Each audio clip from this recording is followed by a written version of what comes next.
Auzubillahi minasyaitonirrajim. Aku berlindung kepada Allah dari godaan setan yang terkutuk. Bismillahirrahmanirrahim. Dengan nama Allah yang Maha Pengasih lagi Maha Penyayang. Surah Shad, surah ke-38 ayat 62 sampai ayat 83. Wa qalu, dan mereka berkata, malana la nara rijalan kunna na'udhu minal asrar. Malana, mengapa, lana bagi kami, la nara tidak kami melihat, rijalan orang-orang, kunna yang kami dahulu, na'udduhum kami anggap mereka itu, minal asrar orang-orang yang jahat. Ya. Jadi Allah Subhanahu wa taala menjelaskan di ayat 62 ini melanjutkan ayat-ayat yang sebelumnya, yaitu orang-orang yang dimasukkan ke dalam neraka, ya, neraka jahanam yang Allah lipat gandakan setiap harinya ajab orang-orang yang dimasukkan ke dalam neraka. Dan di neraka itu mereka ini saling bertanya, saling ngomong gitu ya. Omongannya ini diantaranya di ayat 62. Wa qalu, mereka berkata, nih orang di neraka itu, malana mengapa bagi kami, la nara kami tidak melihat, rijalan orang-orang, kunna yang kami dahulu waktu di dunia, naudum kami anggap mereka, minal asrar orang-orang yang jahat. Ya. Jadi ayat ini menceritakan keadaan orang-orang kafir yang ada di neraka. Mereka kehilangan orang-orang yang dulu dianggap sesat. Ya. Siapa yang dianggap sesat? Itu orang mukmin. Mana tuh yang mereka dulu tuh yang kami anggap sesat? Mengapa kami tidak melihat mereka di dalam neraka? Di dalam tafsir Ibnu Katsir dijelaskan, menurut Mujahid, ini ucapan Abu Lahab. Mana tuh saya nggak melihat Bilal, Ammar, Suhaib dan orang-orang mukmin yang lainnya. Kenapa kami tidak melihatnya? Ya ini. Jadi mereka ini menduga orang-orang mukmin itu ada di neraka bersama mereka. Padahal mereka ya tidak ada di dalam neraka. Mereka itu sudah menikmati kenikmatan surga. Jadi omongan orang-orang kafir dalam neraka, mereka menganggap bahwa orang-orang mukmin itu, orang beriman itu ada bersama mereka. Ittakhaznahum sihriyan am zaghat anhumul absar. Attakhaznahum, apakah karena kami telah menjadikan mereka sihriyan sebagai bahan ejekan, hinaan, padahal mereka itu adalah orang yang baik, orang beriman. Am zaghat, ataukah telah melenceng, anhum terhadap mereka, absar penglihatan kami. Jadi mereka bertanya kepada diri mereka sendiri tentang yang mereka anggap mustahil. Ya, mereka beranggapan bahwasanya orang-orang yang mukmin itu ada di neraka. Ya, maka padahal mereka tinggal melihat. Padahal orang-orang mukmin itu adalah dalam surah Al-A'raf 44, wa nada ashabul jannah ashaban nar angqad wajadna ma wa'ada rabbuna haqqan fal wajadtum ma wa'ada rabbukum haqqan. Penghuni-penghuni surga, orang-orang yang ada dalam surga ini ngomong kepada orang-orang yang ada di neraka, sesungguhnya kami dengan sebenarnya telah memperoleh apa yang Allah telah janjikan kepada kami. Maka apakah kamu telah memperoleh dengan sebenarnya ajab yang Allah janjikan kepada kalian? Maka orang-orang dalam neraka, na'am, fa'azzana mu'azzinun bainahum al-la'natu 'alal zalimin. Benar. Kemudian malaikat mengumumkan di antara orang-orang itu, Allah mengutuk, Allah melaknat kepada orang-orang yang zalim. Ya. Jadi ucapan-ucapan ini ungkapan ketika orang-orang yang ada di dalam neraka. Inna zalika lahaqqun takhasumul ahlin nar. Sesungguhnya itu semua benar-benar terjadi. Takhassumu ahlin nar, bentuk perkelahian, pertengkaran di antara penduduk neraka. Tuh. Jelaskan dalam Tafsir Katsir ayat 64, sesungguhnya peristiwa ini yang kami beritakan kepadamu ya Muhammad, yaitu menyangkut tentang orang-orang yang berantem bertengkar di dalam neraka, saling menaknat di antara mereka, saling lu gara-gara lu lah gua ada di neraka begitu ya. Gara-gara lu gua ada di siksa di sini. Jadi saling membantah, saling apa namanya ya? Saling bertengkar. Ya saling menyalahkan. Ya lu kenapa ikut-ikutan gua katanya kan gitu. Kira-kira lah. Takhasumu ahlin nar. Jadi mereka bertengkar penduduk neraka itu. Jadi ini ayat tentang menjelaskan keadaan neraka, keadaan penghuni neraka. Nauzubillah min dzalik. Kemudian ayat 65. Katakanlah ya Muhammad, inna ma'ana munzirun, sesungguhnya aku adalah pemberi peringatan. Wa ma min ilahin illallah wahidul qahar, tidak ada Tuhan yang berhak disembah kecuali Allah Al-Wahid yang Maha Satu, Maha Esa, Al-Qahar yang Maha begagah, Maha mengalahkan. Allah Subhanahu wa taala di ayat 65 ini memerintahkan kepada Nabi Muhammad untuk berdakwah. Ya, tugasnya Nabi adalah munzir. Munzir ini memberikan peringatan. Orang-orang yang taat masuk surga, orang yang maksiat masuk neraka. Jadi Allah perintahkan itu kepada Nabi Muhammad untuk menyampaikan apa?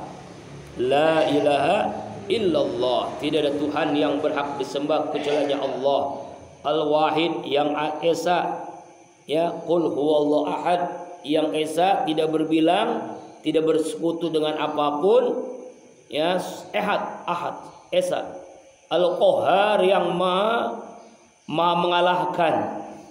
mengalahkan segala sesuatu. Semuanya di alam semesta ini tidak ada yang bisa mengalahkan Allah. Inilah tugasnya Nabi, munzir, pemberi peringatan.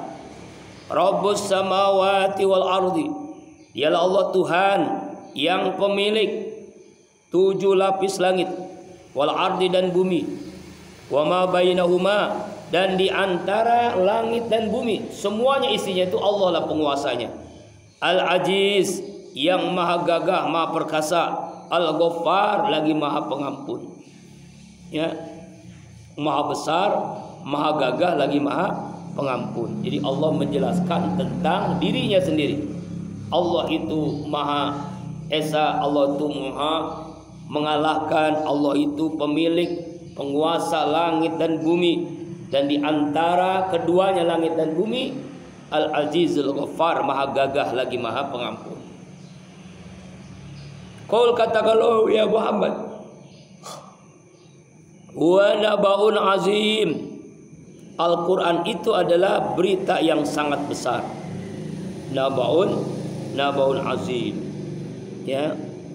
Ada juga yang menjelaskan nabaun azim ini adalah berita, yaitu diutusnya Nabi Muhammad kepada orang-orang, ya, diutusnya Nabi setelah lamanya masa fatrah.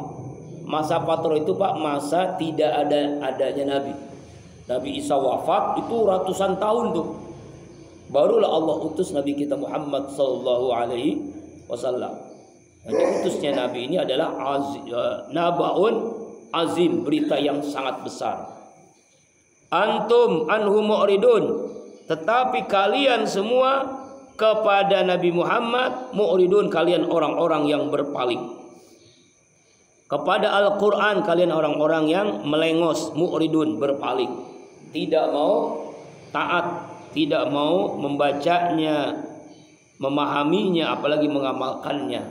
Al-Quran yang, jadi Nabun Azim itu ada yang menjelaskan berita besar itu adalah Nabi Muhammad. Ada juga yang menjelaskan Nabun Azim ini adalah Al-Quranul Karim, yaitu Al-Quran. Maka naliya min ilmin bil malai'a'la id yahtasimun, ayat 69. tidaklah bagi aku pengetahuan bil malil a'la tentang golongan yang lebih tinggi, golongan lebih mulia, yaqtasimun ketika mereka bertengkar, ketika mereka berselisih.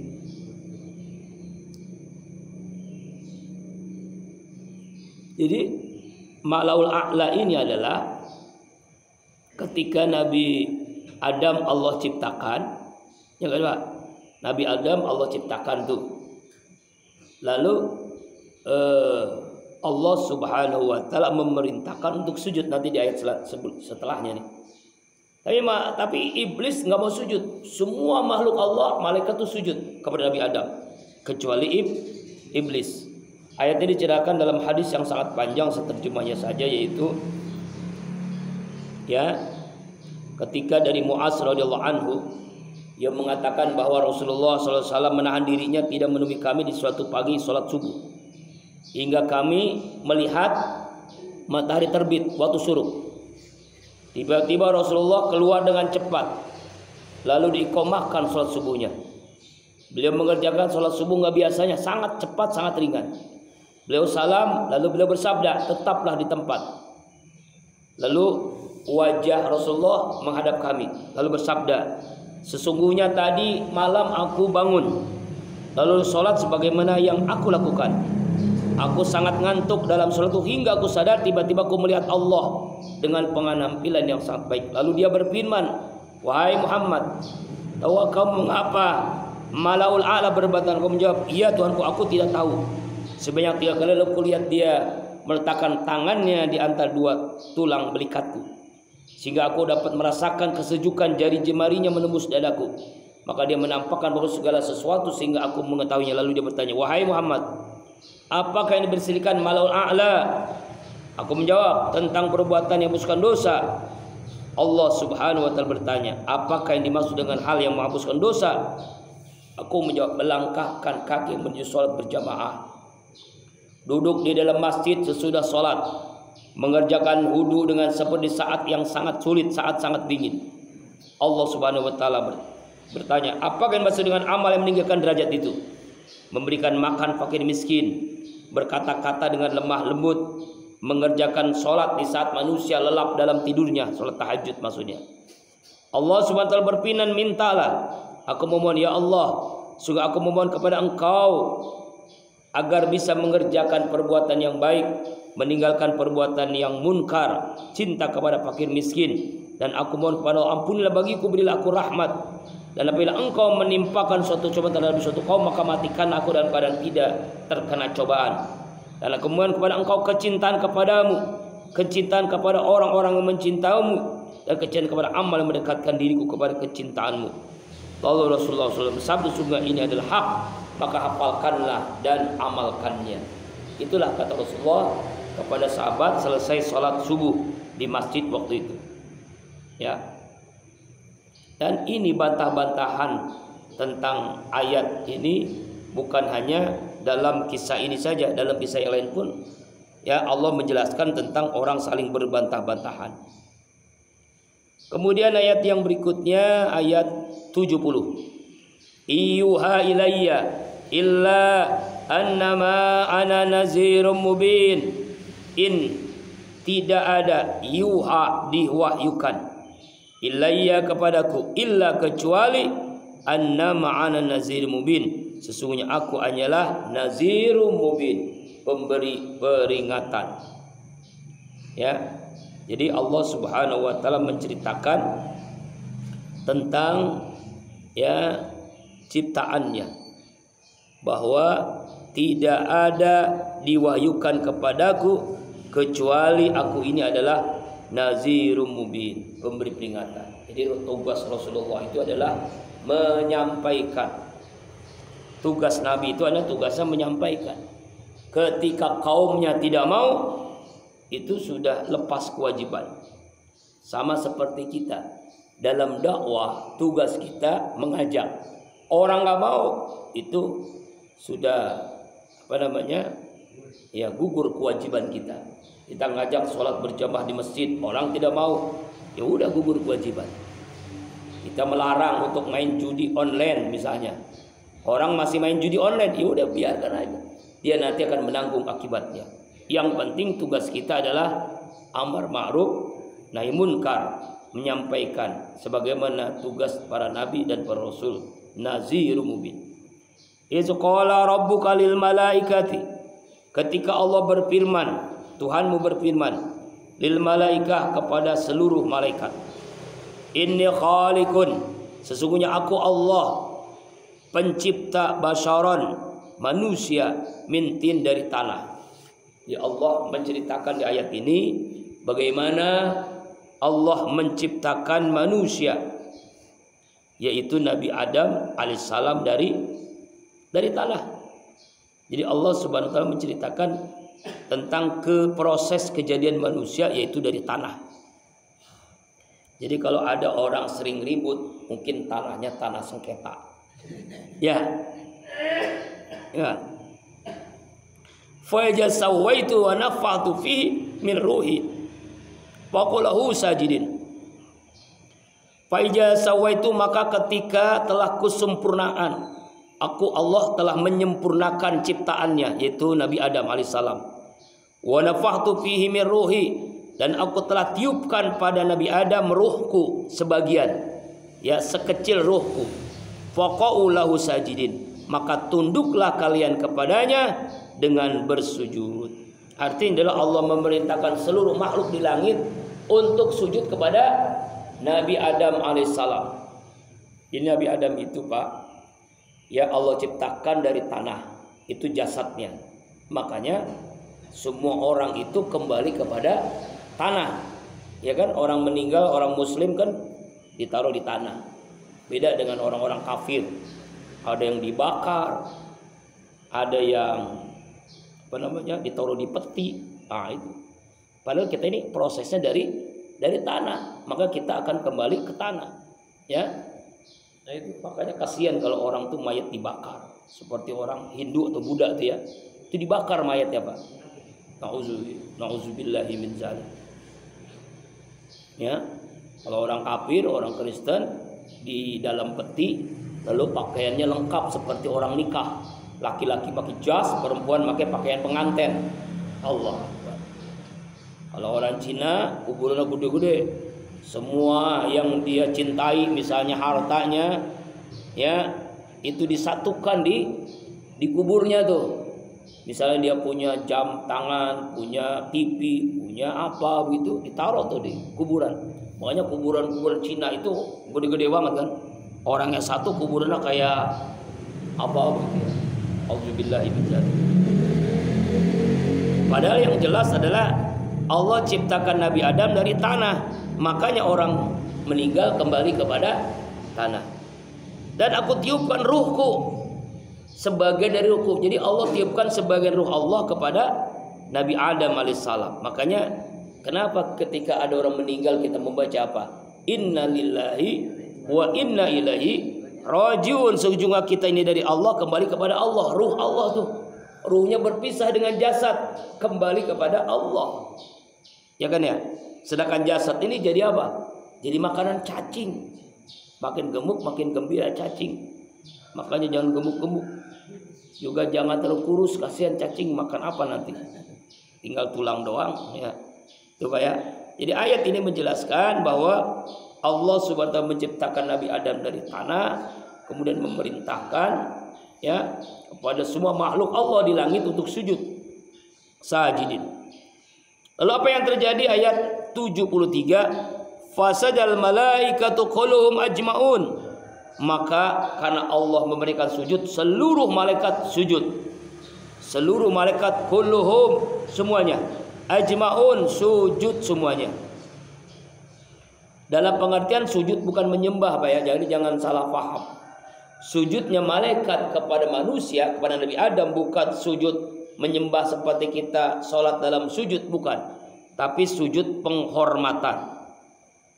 Sama seperti dalam hadis, yaitu seandainya manusia boleh sujud kepada manusia, maka seorang wanita, istri itu sujud kepada suaminya. Tapi kan Allah tidak merintahkan itu. hanya tunduk patuh taat kepada suaminya. Gitu kan ya. Nah, sujud nih. Sujud apa? Sujud penghormatan. Ya, sujud memuliakan. Karena laqad khalaqnal insana fi ahsani taqwim. Sungguh kami ciptakan manusia itu sebaik-baiknya bentuk. Ada ruh, ada jasad. Ya kan? Ada fisik, ada rohani. Beda dengan makhluk yang lain. Malaikat beda. Ya kan? Beda. Jin juga beda. Jadi inilah keistimewaan manusia. Fi ahsani taqwim, sebaik-baiknya bentuk. Sebagai bentuk memuliakan Nabi Adam, Allah perintahkan malaikat sujud dan taat. Karena perintah Allah, malaikat itu nggak pernah membantah. Sami'na wa ta'na. Kulluhum ajma'un. Semua malaikat sujud, nggak ada satupun yang tidak mau sujud. Illa iblis, kecuali iblis.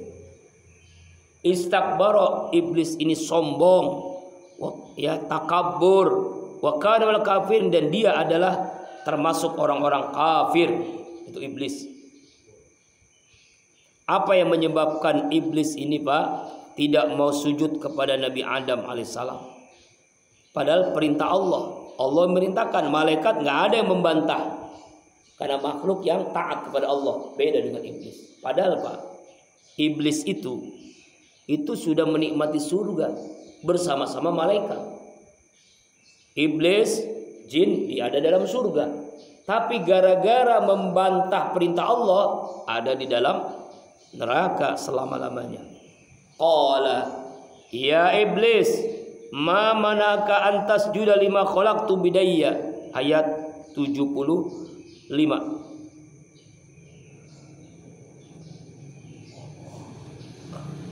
Allah berfirman, wahai iblis, apa yang telah menghalangimu untuk sujud kamu kepada apa yang aku ciptakan dengan tanganku?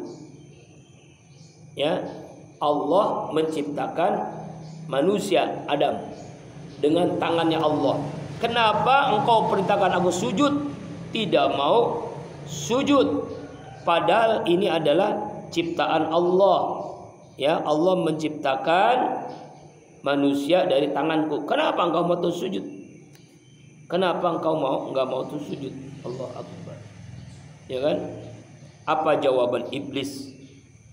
Ya, astakbarta am kunta minal alin. Ya, apakah kamu ini sombong, ataukah kamu ini telah orang-orang yang alin, merasa paling tinggi, merasa paling hebat? Sombong. Ya, Pak, sombong. Ya, padahal aku yang memerintahkan. Kenapa engkau sombong? Kenapa engkau tidak mau mentaati perintah aku? Ya, apa jawabannya? Qala ana khairun minhu. Saya ini lebih baik dari Adam, lebih dari manusia. Khalaqtani min narin. Karena sesungguhnya engkau ya Allah telah menciptakan aku ini dari api. Khalaqtu min tin. Dan engkau menciptakan dia Adam itu dari tanah. Unsur api itu lebih tinggi kedudukannya daripada unsur tanah. Kata iblis kepada Allah, alasannya kenapa dia tidak mau sujud kepada Adam alaihissalam. Jawabannya itu, Pak. Jawabannya adalah karena dia merasa, ya, lebih mulia, lebih tinggi kedudukannya, sombong, angkuh. Ya, jadi kalau ada orang yang sombong, berarti orang yang, ya, iblis. Ya, iblis itu adalah makhluk yang pertama yang sombong. Makhluk yang pertama yang sombong ya iblis. Ya, Pak. Kalau merasa dia unsur api itu lebih mulia daripada unsur tanah. Makanya kalau ada kebakaran, lemparkan tanah, api akan mati itu. Ya kan ya? Nah, rahimakumullah. Jadi iblis ini memang makhluk Allah yang sombongnya luar biasa. Ya, padahal dia adalah iblis ini di surga bersama malaikat. Bahkan hebatnya iblis itu ibadahnya luar biasa. Kepada Allah tuh sebelum kejadian peristiwa Allah ciptakan Adam itu ibadahnya luar biasa. Taat kepada Allah ya Masya Allah. Ya, melebihi daripada ketaatan malaikat, melebihi daripada ibadahnya malaikat. Saking hebatnya iblis ini dalam ibadah. Tapi karena kesombongan ini Allah usir dari surga, masuk ke dalam neraka selama-lamanya. Ya, selama-lamanya dia di dalam neraka. Iblis itu, Pak. Jadi kalau dalam sebuah riwayat, ya, iblis ini kan ya ibadahnya rajin, ibadahnya kuat. Tapi kenapa dia diusir dari neraka, dari surga? Karena sombong. Kita yang masih ibadahnya masih begini sombong, ya udah dah. Ya, memang sikap sombong ini sikap iblis. Ya, iblis. Padahal sombong itu pakaian Allah dipakai oleh iblis. Pakaian Allah kok dipakai? Ya kan, al-mutakabbir itu hanya untuk Allah. Sombong itu hanya untuk Allah. Jadi makanya kita tuh nggak boleh sombong, Pak, karena sama dengan iblis. Ya, biasanya penyebab sombong pertama karena keturunan, nasab, merasa tanah biru gitu kan. Nih gua nih tanah biru, padahal tanah itu merah semua. Keturunan siapa begitu pangeran, keturunan ngaku-ngaku keturunan raja, keturunan apa Syekh Nawawi Al-Bantani yang bisa bahasa semut, bahasa Suryanti, Suryani ya, Suryanti ya. Auzubillahi min zalik. Ini udah murtad, Pak, sebenarnya.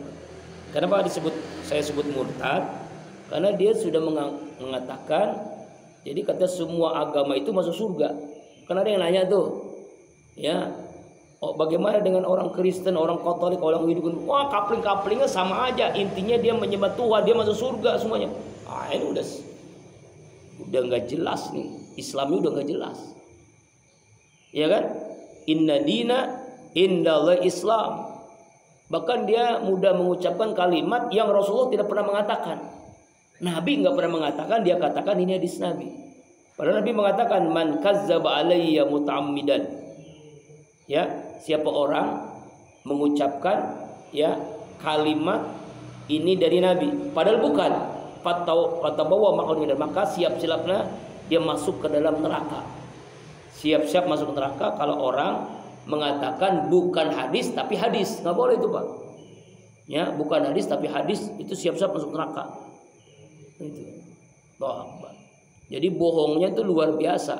Ngarang 500 kitab. Kitabnya mana? Aneh kan? Bisa bahasa semut, bisa bahasa Suryanti, bukan Suryani ya, Suryanti kali ya. Ya, bisa ngomong dengan malaikat Jibril, malaikat Munkar, malaikat Nakir, penjaga neraka. Astagfirullah. Tapi coba lihat, Pak, kenapa dibiarin? Kenapa dibiarin? Kenapa, Pak? Ya, emang itu, emang temennya. Dulu kan Abu Janda, terus Panji Gumilang, sekarang dia nih si Gupron. Nanti siapa lagi nih? Ya, mengalihkan isu yang luar biasa di negeri ini, Pak. Ini kan intelijen yang main, Pak. Orang itu dipelihara, orang begitu dipelihara, kasih duit, kasih fasilitas, terkenal gitu. Auzubillahi min dzalik. Ya, ini telah sombong karena keturunan. Yang kedua penyebab sombong karena ilmu, merasa paling pinter. Ya, yang ketiga penyebab sombong karena kaya, merasa paling kaya. Gak ada orang yang kaya saya gitu. Ya, beda dengan Nabi Sulaiman. Yang keempat penyebab sombong karena apa? Karena jabatan. Orang tuh punya jabatan biasanya lebih sombong. Ya, nih gua nih, ya Jenderal Hansip. Ya, nih gua nih RT, lu siapa lu? Nah, itu bisa sombong. Penyebab sombong yang berikutnya karena tampan, karena ganteng, karena cantik.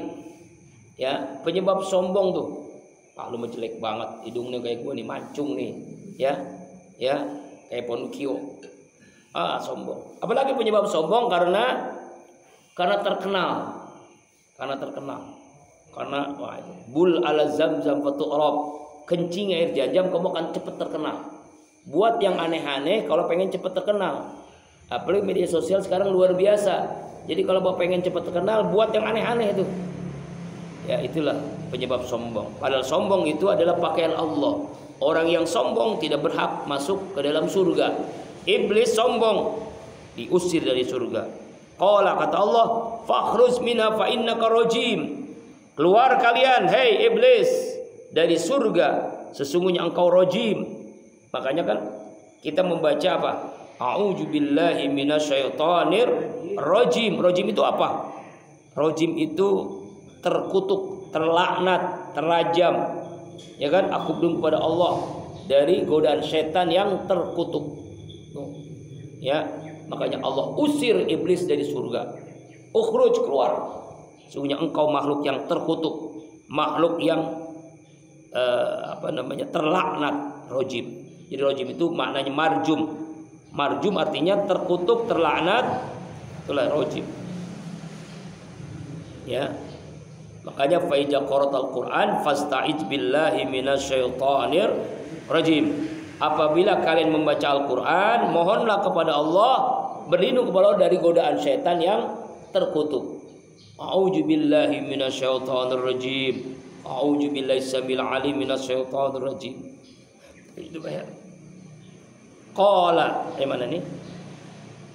Wa inna 'alaika 78. Wa inna 'alaika la'nati, sungguhnya engkau iblis, laknatku, murkaku, ila yaumiddin, sampai hari pembalasan. Jadi Allah murka kepada iblis sampai pembalasan nanti di padang mahsyar. Tuh. Qala, iblis pun berkata, Rabbi, ya Allah, ya Tuhanku, fanzirni, tangguhkanlah bagiku, ila yaumi yub'atsun, sampai hari dibangkitkan. Ya, sampai dibangkitkan, tangguhkan ya Allah, ya tangguhkan. Ila yaumil waqtil ma'lum, sampai datangnya waktu yang ditentukan, yaitu hari kiamat. Ya kan? Hari kiamat. Jadi iblis diberikan waktu oleh Allah.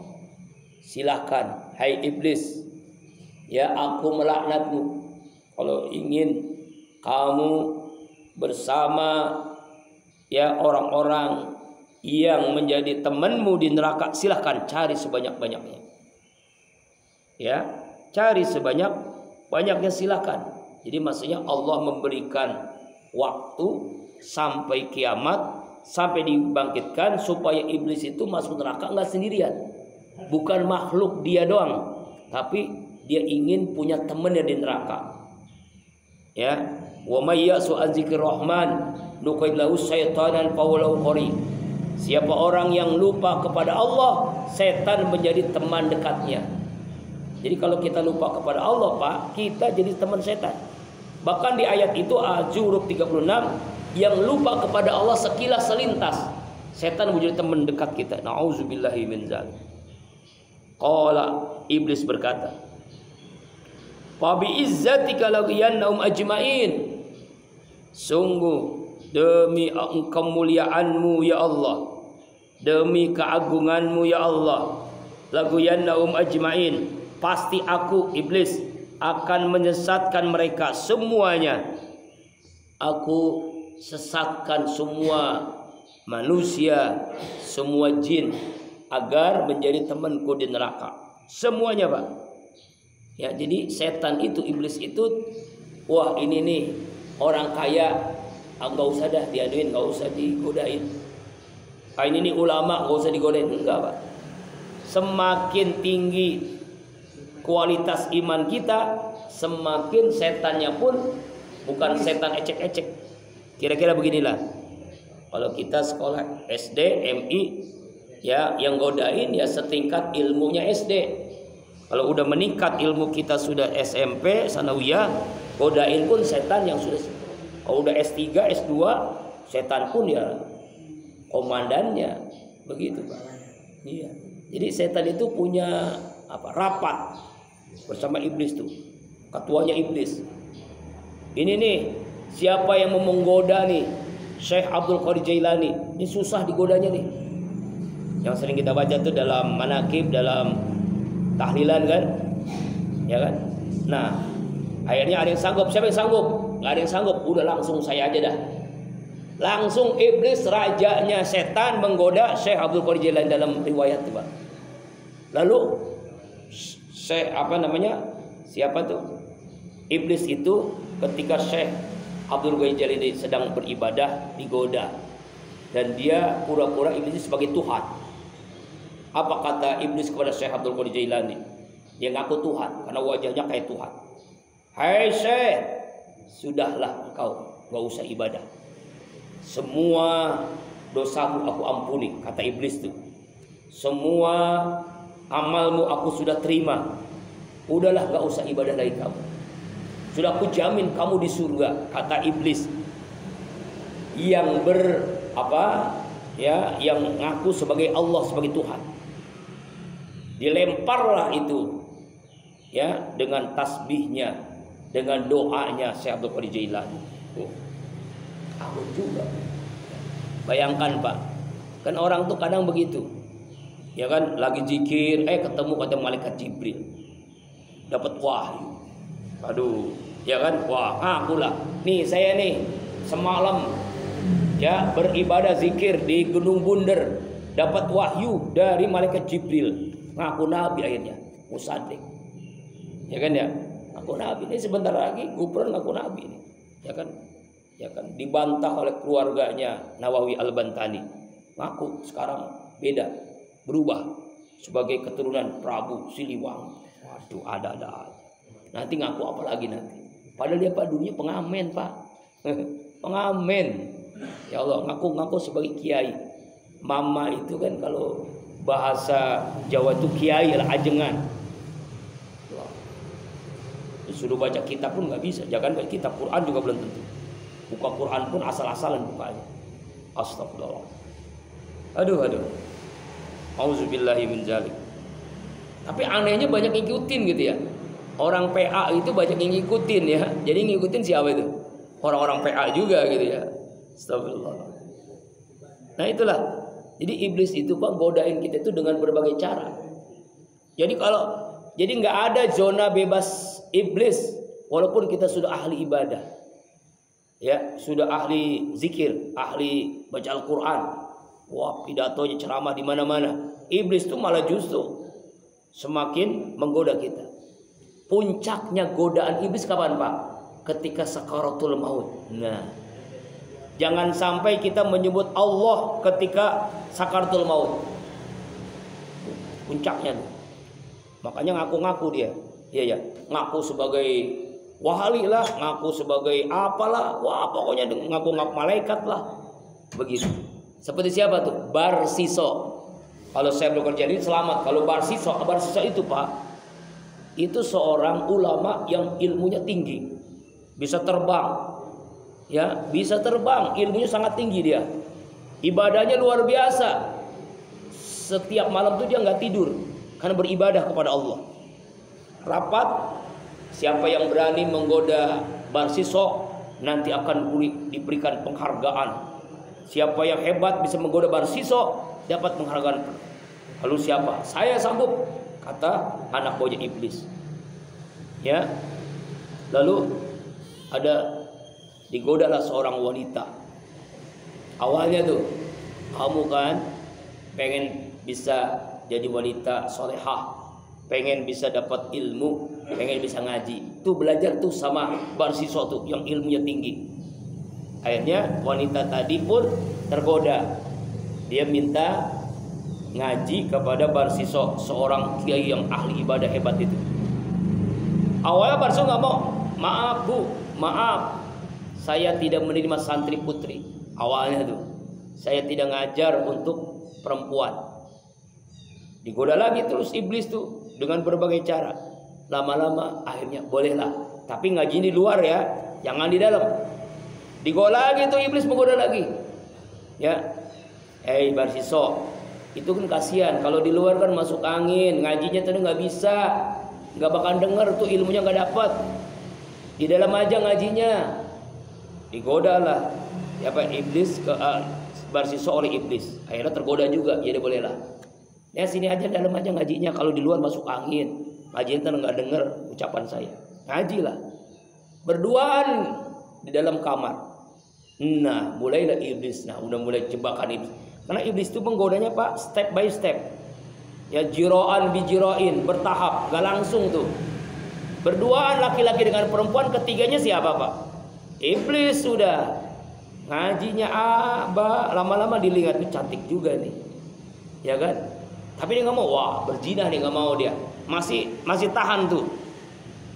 Gini aja lah kan, kalau kamu berzina kan dosanya besar, udahlah, tuh kan ada tuh, ya disiapkan minuman oleh iblis, minuman keras, arak, ya narkoba lah. Kalau ini mah dosanya lebih kecil, kalau berzina kan dosanya besar. Minumlah, minum. Bismillahirrahmanirrahim. Enggak bismillah ya. Padahal aus ya. Digoda tuh, minum airnya. Minum teler, mabok. Melihat perempuan cantik di depannya, akhirnya dizinahi. Dizinahi oleh ulama yang terkenal tadi, Barsiso yang ilmunya tinggi. Malu dia. Karena kalau saya ketahuan berzina, saya akan hukum apa? Dihukum rajam. Nah, akhirnya iblis kata, udahlah, kamu kan malu, bunuh aja tuh, bunuhlah itu perempuan. Bingung dia, naruhnya di mana nih? Lalu ditaruh dikubur di belakang rumah. Ada yang tahu kan? Udah selesai. Nah, bertahun-tahun ini keluarganya, kakak adiknya bermimpi bahwa ya perempuan santriwati yang dititipkan ke Barsiso ini telah dizinahi dan dibunuh, ya dalam mimpinya itu Allah berikan ilham lewat mimpi. Lalu akhirnya lah dia mengadu ke masyarakat setempat, dicari kuburannya, benar kuburannya ada dari mimpi itu.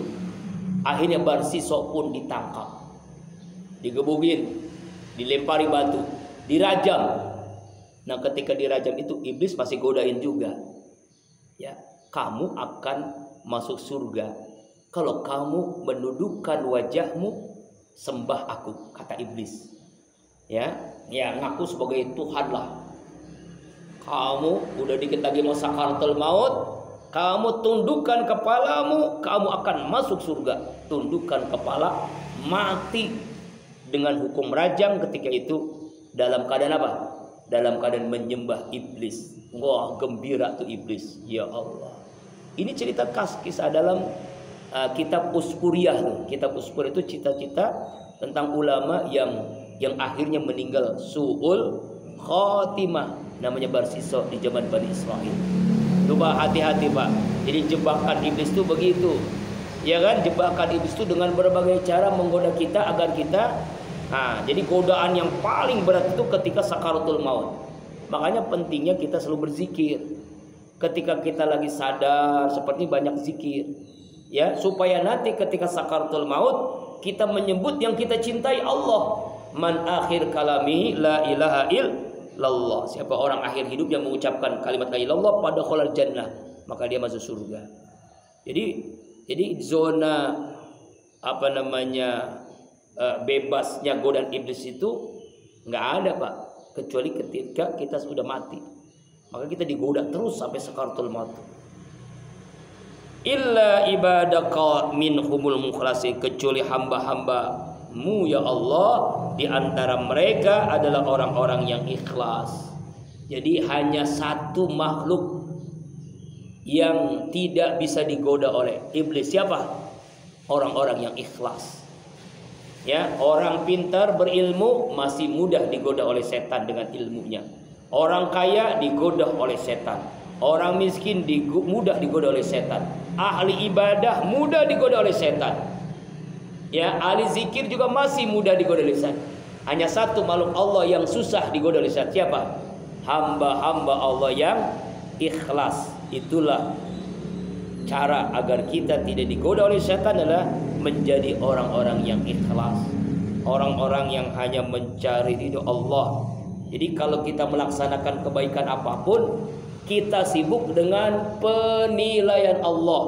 Jangan sibuk dengan penilaian makhluk. Kalau kita sibuk dengan penilaian makhluk, maka kita tidak ikhlas dan siap-siap kecewa. Hanya kita mencari penilaian Allah, sibuk penilaian Allah, maka iblis pun akan sulit menggoda kita. Mudah-mudahan Allah jadikan kita termasuk hamba Allah yang ikhlas dalam ibadah, dalam taat, dalam kebaikan. Amin ya Allah ya rabbal alamin. Insyaallah Selasa depan ayat ke-84 dilanjutkan surah Az-Zumar, karena setiap pertemuan kita satu lembar. Jadi kita sampai ayat 83, 84 sampai 88, besok dilanjutkan dari surat Az-Zumar insyaallah. Bapak jamaah rahimakumullah, jangan lupa